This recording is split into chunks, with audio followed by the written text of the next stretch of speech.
Hello అండి. ఈరోజు breakfast కింద గారెలు చేస్తున్నానండి. గారెలు నేను ఎలాగ తయారు చేస్తున్నానో చూడండి.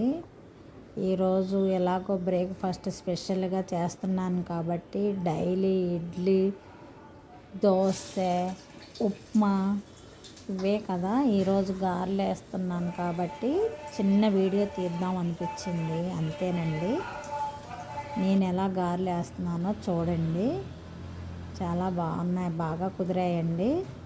పిండి రుబ్బడంలోనే ఉంటుందండి. ఫస్ట్ రావడం అంతటా చక్కగా వచ్చేస్తాయి.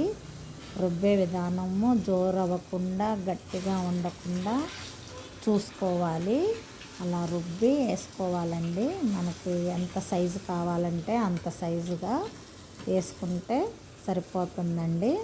చూడండి ఎంత బాగా వచ్చాయో. మనం తీస్తుంటే వచ్చి నేను క్లాత్లో వేస్తానండి.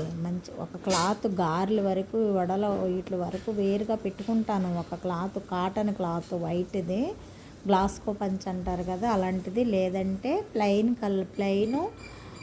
కర్చీఫ్ ఉంటుంది కదండి, ఆ వైట్, అలాంటిదైనా. కలర్లు పోయేవి క్లాత్ తీసుకోకూడదు, కలర్ అంటుతోంది కాబట్టి వైట్దే మంచిదండి. కాటన్ ఉంటేనే చక్కగా మనం తీయంగానే ఊడిపడుతుంది. అందరికీ తెలిసిందే విషయం, తెలియని వారు ఉంటే తెలుసుకుంటారని నేను చెప్తున్నాను. చూడండి ఎలా ఎలా సలసలా కాగే నూనెలో ఎలా ఉన్నాయో గారెలు. అయిపోయిందండి. ఎంత బాగా, చాలా బాగా గుండ్రంగా రౌండ్గా వచ్చాయి. నేనైతే సోడా ఉప్పు ఏమీ వేయలేదండి. చాలా బాగా కుదిరాయి. చట్నీ అండి ఇది, పల్లీలు కొబ్బరి చట్నీ కలుపున్నది. ఇది అల్లం పచ్చడి అండి. ఇది కారప్పొడి అండి. కొబ్బరి, పుట్నాలు,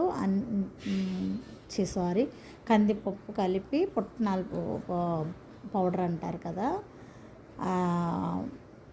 కారం, నల్ల కారం అంటారు మీరు, మేమేమో పౌడర్ అంటాం. ఇదే పుట్నాల పౌడర్ అంటామండి. కందిపప్పు పౌడరు, కాకపోతే నేను కొబ్బరి వేస్తానండి. నేను తయారు చేసింది అది.